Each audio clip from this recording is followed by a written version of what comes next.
century Tamil text in which the poet Appar rejects the idea of the state. So, we are not the citizens. Namarkum kudiyallom namanayanjom naragattil idarpadom nadalayillom. We are not the subjects of anyone. We do not fear the God of death. We shall not suffer. Were we to end in hell, we have no deception. We have no illusions. Namarkum kudiyallom namanayanjom naragattil idarpadom nadalayillom.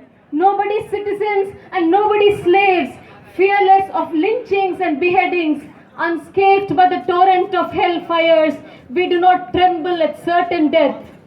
Namarkum kudiyallom namanayanjom naragattil idarpadom nadalayillom. As people, we refuse to be ruled. As people, we refuse to die. As people, we refuse to suffer. As people, we refuse to be deceived. Namarkum kudiyallom namanayanjom naragattil idarpadom nadalayillom. This second poem is something I wrote keeping in mind at least 10 or 15 years ago what happens in university campuses. Ekalavya, this note comes as a consolation. You can do a lot of things with your left hand.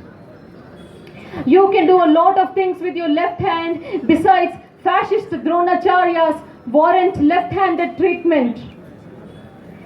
Also, you do not need your right thumb to pull a trigger or hurl a bomb. You do not need your right thumb to pull a trigger or hurl a bomb.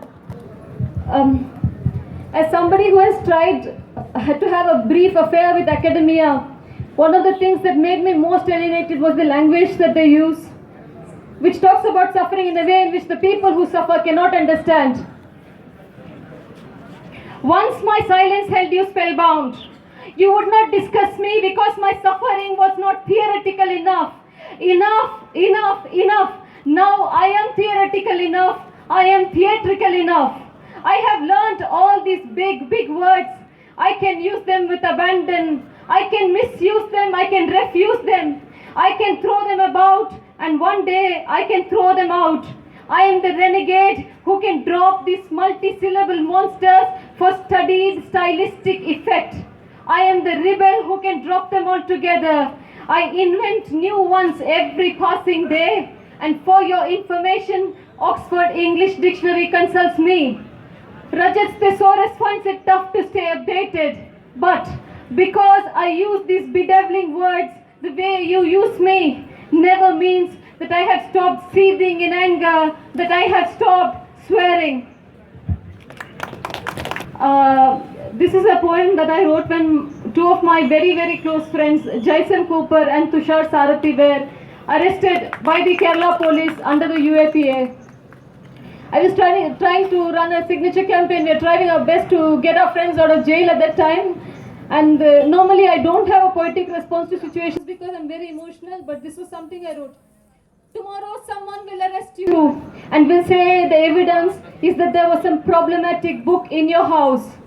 Tomorrow someone will arrest you and your friends will see on TV the media calling you terrorist because the police do. Tomorrow someone will arrest you. They will scare all lawyers. The one who takes up your case will be arrested next week. Tomorrow someone will arrest you. Your friends will find you active on Facebook. One day later, police logged in as you. Tomorrow someone will arrest you. Your friends will find that it takes 4 days to find 1,000 people to sign a petition. Tomorrow someone will arrest you. Your little child will learn what UAPA stands for. Your friends will learn of Section 13. Tomorrow someone will arrest you. You will be a leftist to the people. You will be ultra-left for the leftists, so no one will speak. Tomorrow someone will arrest you. The day after that, you will be considered a terrorist for life. Tomorrow someone will arrest you. The police will prepare a list of names. Anyone who will protest will also be named. Tomorrow someone will arrest you. You will be warned. You will be a warning to everyone putting their hand into the corporate web. Tomorrow someone will arrest you. Your home will be searched tonight. You will be taken for questioning now. Stop speaking. Tomorrow someone will arrest you. The court in a rare gesture will give you the benefit of bail. The police will re-arrest you later in another case. Tomorrow someone will arrest your children, you will be underground. Some measures are essential to keep a democracy alive. Long live silence. When I was in school, maybe 8 or 9, there was an incident that kind of rocked Tamil Nadu, because there was a child who was 8 or 9 years old who became blind because the teacher slapped her. She was Dalit and she took water that was meant for the caste Hindu children. So this poem is the reaction to that. One-eyed. The pot sees just another noisy child. The glass sees an eager and clumsy hand. The water sees a parched throat slaking thirst. But the teacher sees a girl breaking the rule. The doctor sees a case of medical emergency. The school sees a potential embarrassment. The press sees a headline and a photo feature. Dhanam sees the world torn in half. Her left eye, lid open but light slapped away. A prize of the taste of that touchable water.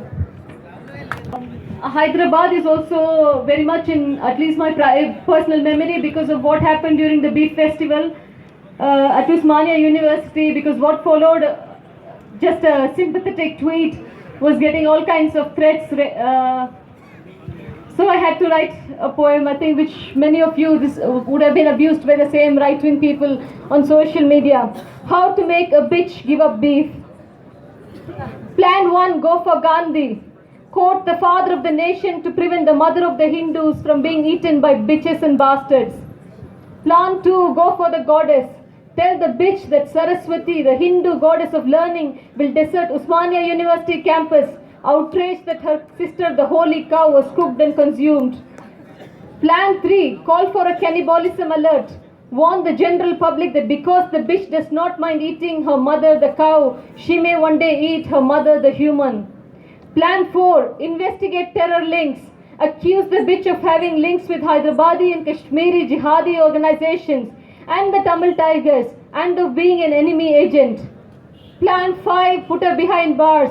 Call upon thousands of Hindu legal eagles to file criminal cases against the bitch in every city of India for spreading disharmony or feelings of enmity leading to violence and inciting, provoking, hurting religious sentiments under 153A and 295A of the Indian Penal Code. Plan 6, put her morality at stake. Blame the beef-eating bitch for bashing up her husband, or blame the husband for not giving the bitch enough beef, leaving her unsatisfied and fueling her appetite for forbidden flesh. Plan 7, bring in another animal. Although it's not anyone's mother, tell the bitch that the pig from Animal Farm can effectively match up to the Indian holy cow. Plan 8, allege corporate conspiracy. Dismiss the beef festival as being a silly episode indirectly funded by a publicity-hungry McDonald's. Simultaneously accuse the bitch of being communist. There's more. Plan 9, launch a Quit India campaign. Ask the bitch to take a share of land as per the British Communal Award and build her own nation where beef eating can be practiced. Plan 10, promote vegetarianism. Try to convince the bitch of the social, political, ecological, economical and environmental benefits of avoiding meat. Plans 11, issue an acid attack threat. Because the bitch is an anti-Hindu, Ram-rubbishing terrorist poet, ask your followers to get carbolic acid concentrate ready. Plan 12, issue a gang rape threat. Tweet, beef-eating bitch, bloody bitch, you should be gang raped and telecasted alive. That will be an awesome experience. Simultaneously explore the possibilities of an Islamic-style Hindu fatwa to finish the bitch once and for all. I think I've come to the last two poems. This one poem was written when Wendy Doniger's book was banned. Hashtag this poem will provoke you. This poem is not a Hindu. This poem is eager to offend. This poem is shallow and distorted. This poem is a non-serious representation of Hinduism. This poem is a haphazard presentation. This poem is riddled. This poem is a hearsay. This poem is a factual inaccuracy. This poem has missionary zeal. This poem has an hidden agenda. This poem denigrates Hindus.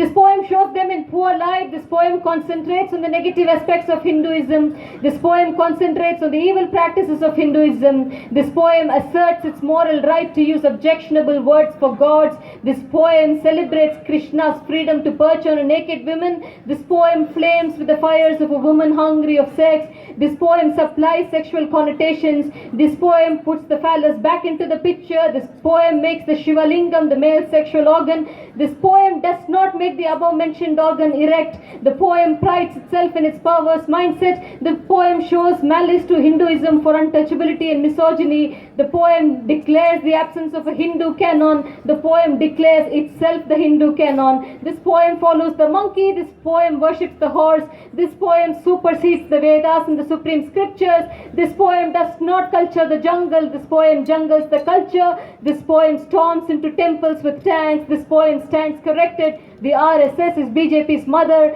This poem is not vulnerable. This poem is section 153A proof. This poem is also idiot proof. This poem quotes Dr. Ambedkar. This poem considers Ramayana a heteronormative novel. This poem breaches section 295 of the Indian Penal Code.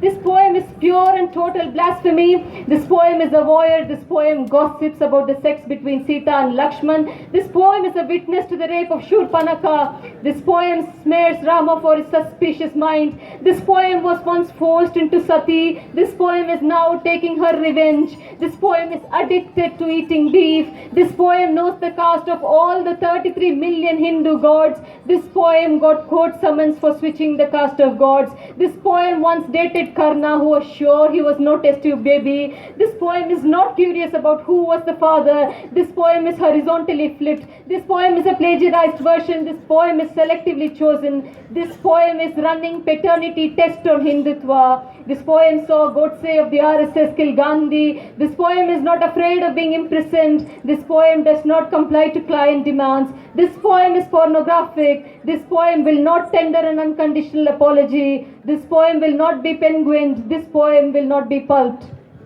We will rebuild worlds from shattered glass and the remnants of Holocaust. Once impaled for our faith and trained to speak in voiceless whispers, we will implore you to produce the list from hallowed memories of our people disgraced as outcast, degraded as untouchable at 64 feet, denied a life and livelihood and done to death in so many ways. It would take an encyclopedia to describe and Steven Spielberg or some such guy to produce the special effects for a blockbuster version, not just the stories of how you charred to death 44 of our men and women and children because they asked for handfuls of rice, electrocuted children to instant death because they played in your will, and other ghastly carnages. But the crimes of passion, our passion, your crimes, poured poison and pesticide through the ears, nose, mouth, or thanked them in public because a man and a woman dared to love, and you wanted to teach other boys and other girls the lessons of how to, whom to, when to,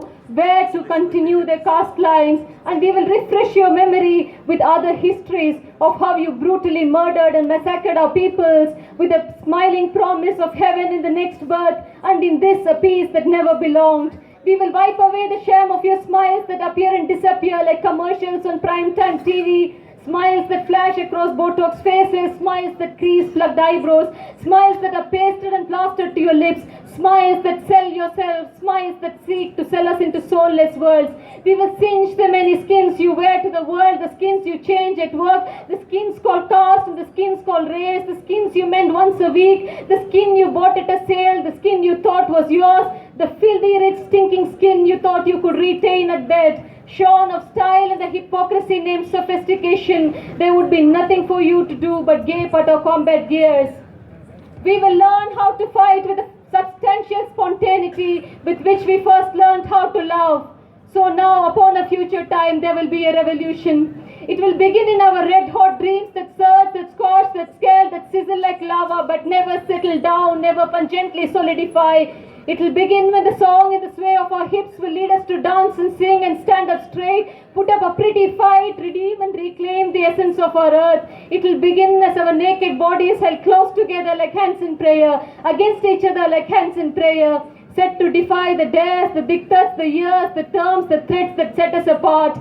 It will begin as we give names to our children and give names to our inward anger and aches, and name ourselves with words of fury like forest fires, with the words of wrath like stealthy wildcat eyes that scare the cowards in power away. It will begin the way thunder rises in our throats, and we will brandish our slogans with a stormy stress and succeed to chronicle, to convey the last stories of our lost and scattered lives. It will begin when oppressors will wince every time they hear our voices, and their sparkly silence will never be taken for a sacrament. It will begin when never resting we will scream, and our breathless words will breathe life to the bleeding dead. Under the black magic of our momentary silences, you will hear two questions. India, what is the cost of sperm? India, what is the cost of life? And the rest of our words will rush in the silenced earth like the rage of a river in first flood. It will begin that day when we will pay all that it takes for the dangerous price of love. Thank you.